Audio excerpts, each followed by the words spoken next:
هذا الخبل مالنا. هذا خبلنا. هذا خبلنا. هو موطينا. هو موطينا. هو هذا. عندنا واحد حليو هالشكل يعني شوية دب.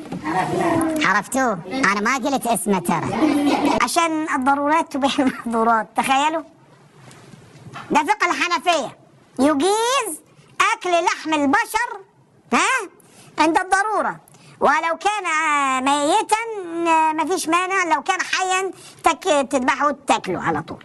طيب، هل وجد فقط هذا في فقه الحنفية؟ لا. جماعة أبو حنيفة لا خلاص لا. مالك بن أنس كمان بيقول كده. مالك بن أنس في كتابه، في الكتاب هذا عفوا، كتاب موسوعة أحسن كلام في الفتاوى والأحكام، الشيخ عطية الصقر، الجزء السادس، مكتبة وهبة، في شارع الجمهورية القاهرة. طيب، ماذا يقول في هذا الكتاب؟ الصفحة 45 ممكن تكون مش واضحة الصورة، أو واضحة. الصفحة 45. طيب،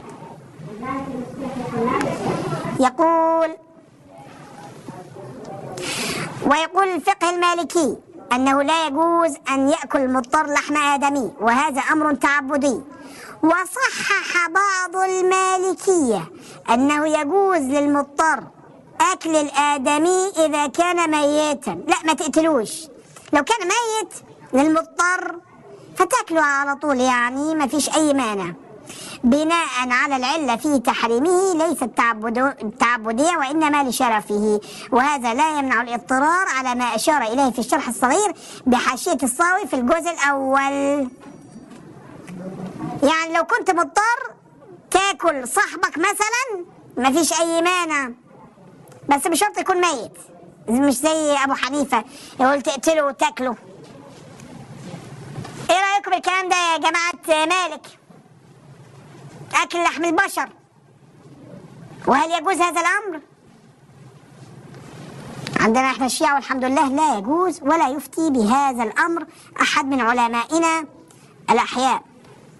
دين في منتهى الإسفاف والسخافة، دين حقير، يعني لا يستحق الاتباع والاحترام. دين البكرية ده يقول يعني ايه الكلام المقرف ده؟ حاجة مقززة يعني في منتهى الحقارة.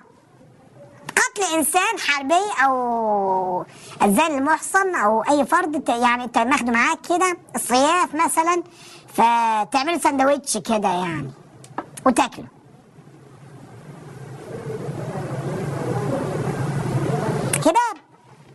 هباب دين مهبب.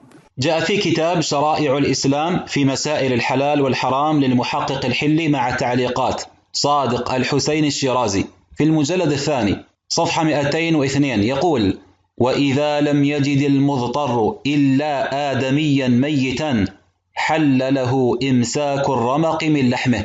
فهذا كلام المحقق الحلي، يقول أن المضطر إذا لم يجد إلا آدميا ميتا فيجوز أن يأكل منه.